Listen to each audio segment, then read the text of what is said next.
नमस्कार मंडळी. नगरसेविका बाईंची गाडी ही चाळीमध्ये आलेली असते आणि मग नंतर अक्का सगळ्यांची ओळख त्यांना करून देतात. अक्का आता आकाश आणि भूमीची देखील ओळख करून देतात आणि सांगतात की हे नवं जोडपं आहे, ते आताच आमच्या चाळीमध्ये राहायला आलंय, परंतु आता जरी आलं असेल तरी सगळ्या चाळीला त्यांनी आपलंसं करून घेतलंय. नगरसेविका म्हणतात की असंच राहता आलं पाहिजे, कुठेही गेलं तरी आपलं करून घेता आलं पाहिजे. नगरसेविका मॅडम म्हणतात की चला आता आपण झेंडावंदन करून घेऊयात. झेंडावंदन करण्यासाठी सर्वजण जातात. तेवढ्यातच पोलिसांच्या गाडीचा सायरन वाजायला लागतो आणि पोलीस तिथे आलेले असतात. पोलीस नगरसेविकांना विचारतात की मॅडम तुम्ही इथे? तेव्हा नगरसेविका म्हणतात की हो, ऍक्च्युली चाळीमध्ये झेंडावंदनाचा कार्यक्रम आहे ना, त्यासाठी मला इन्व्हाइट केलं गेलं होतं, पण तुम्ही इथे कसं काय? तेव्हा पोलीस सांगतात की इथे आम्ही आकाश महाजन यांना भेटायला आलोय. आकाश खूप घाबरलेला असतो आणि भूमीला म्हणत असतो की सायकल राणी, पोलीस मला पकडायला का बरं आले? मी तर काहीच केलं नाहीये. भूमी विचारते की इन्स्पेक्टर साहेब काय झाले, तुम्ही आकाशला का बरं पकडायला आलेत?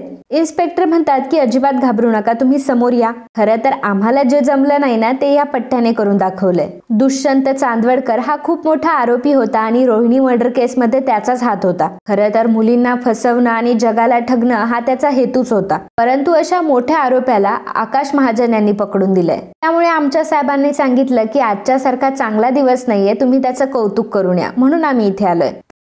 तर मंडळी, तुम्ही व्हिडिओ तर बघता परंतु चॅनलला सबस्क्राईब करत नाही.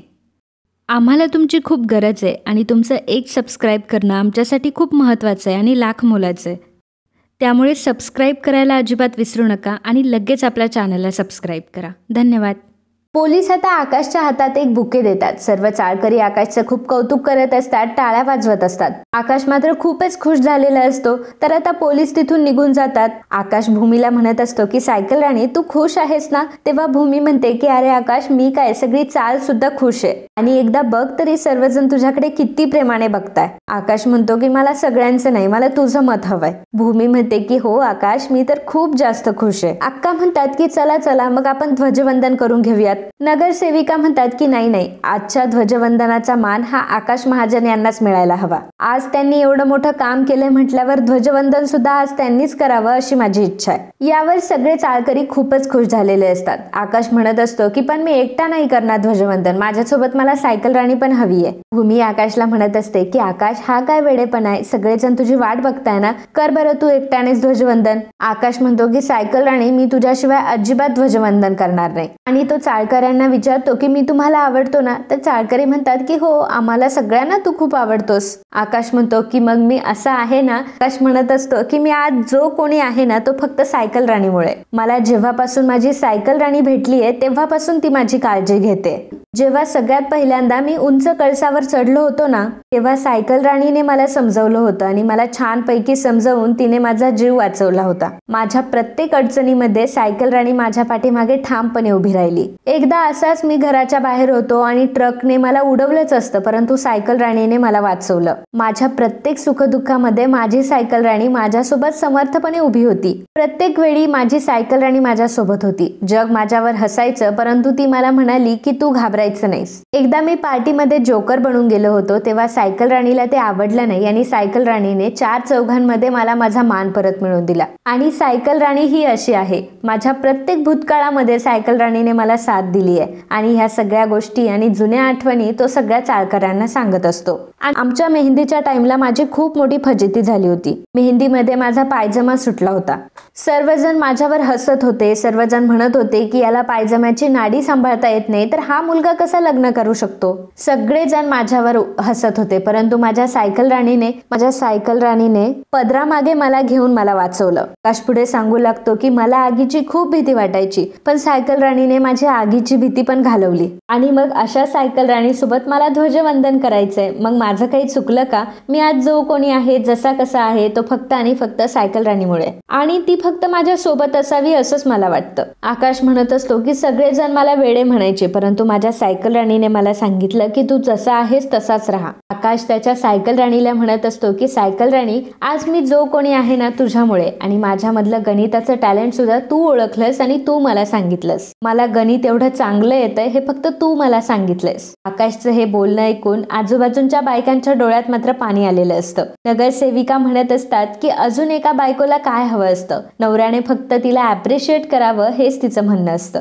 या भूमी मॅडम, आता तुम्ही दोघांनी मिळून ध्वजवंदन करा. भूमीच्या डोळ्यात सुद्धा पाणी आलेलं असतं. भूमी तिचे डोळे आणि आकाश सोबत ध्वजवंदन करायला पुढे जाते. आकाशने आता भूमीचा हात पकडलेला असतो आणि आकाश सर्वांना सांगत असतो की लग्नाआधी मी खूप बॅड बॉय होतो, परंतु सायकल राणीने मला गुड बॉय बनवलं. अशा या सायकल राणी सोबत आज मला ध्वजवंदन करायला भेटतंय, तर मी का नको ते करू. आकाशला ध्वजवंदनाचा एवढा मोठा मान मिळालेला असतो आणि तो मान त्याने भूमी सोबत शेअर केलेला असतो. आकाश आणि भूमी आता दोघंही ध्वजवंदन करतात. ध्वजाकडे ते बघत असतात. ध्वजाला सलामी देऊन अगदी ध्वजवंदनाचा कार्यक्रम थाटामाटात साजरा झालेला असतो. अक्काला सुद्धा भूमीचं आणि आकाशचं खूप कौतुक वाटत असतं, कारण थोड्याच दिवसामध्ये आलेले आकाश आणि भूमी हे अगदी चाळीची जान बनून गेलेले असतात. आकाशचा चांगुलपणा, निरागसपणा याचं सगळ्यांना कौतुक असतं. आणि मित्रांनो, आजचा हा भाग इथेच संपतो. पुढील भागात आपल्याला बघायला मिळणार आहे भूमी ही घरामध्ये आलेली असते आणि आकाश काय अजून आलेला नसतो. त्यामुळे भूमी ही विचार करत असते की काय झालं असेल,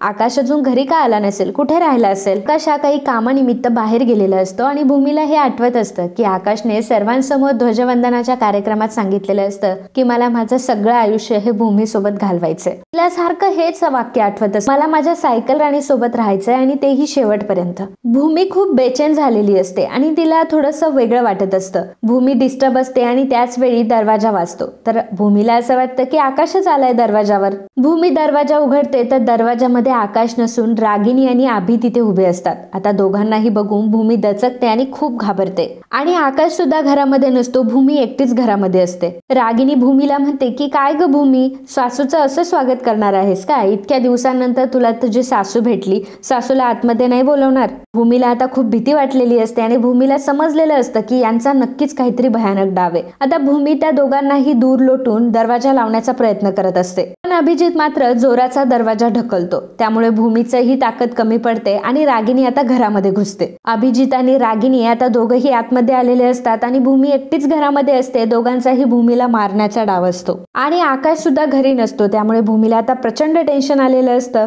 आणि आता ह्या दोन दुष्ट राक्षसांच्या मधून भूमी कशी सुखरूप सुटणार हे पाहणं खूप रंजक ठरणार आहे. तर मित्रांनो, तुम्हाला जर ह्या मालिकेचा एकही भाग मिस करायचा नसेल तर लगेच आपल्या चॅनलला सबस्क्राईब करा आणि हा व्हिडिओ जर तुम्हाला आवडला असेल तर व्हिडिओला लाईक आणि कमेंट करायला अजिबात विसरू नका. धन्यवाद. तर मित्रांनो, कालच्या भागात कमेंट करणारे आपले दर्शक होते रोहन भांडारे, सुरेखा रानडे, विक्रम जाधव, भाग्यश्री, रमा, मनोहर पेडणेकर, रेश्मा भगत, पद्मजा, सुरेखा रानडे, शीतल खारपुडे, स्वामिनी काते, सुचित्रा शेलार, पवित्रा कांबळे, अनुष्का मागर, कल्पना घोगरे, साधना बोरकर, अनिता पाटील, दीप्ती, गीता चंदेर, जयश्री पाटील, निर्मला भोसले, श्याम भंडारे, विक्रम जाधव या सर्वांनी व्हिडिओला कमेंट करून खरंच खूप छान प्रतिसाद दिल्याबद्दल खूप खूप धन्यवाद. खूप खूप धन्यवाद.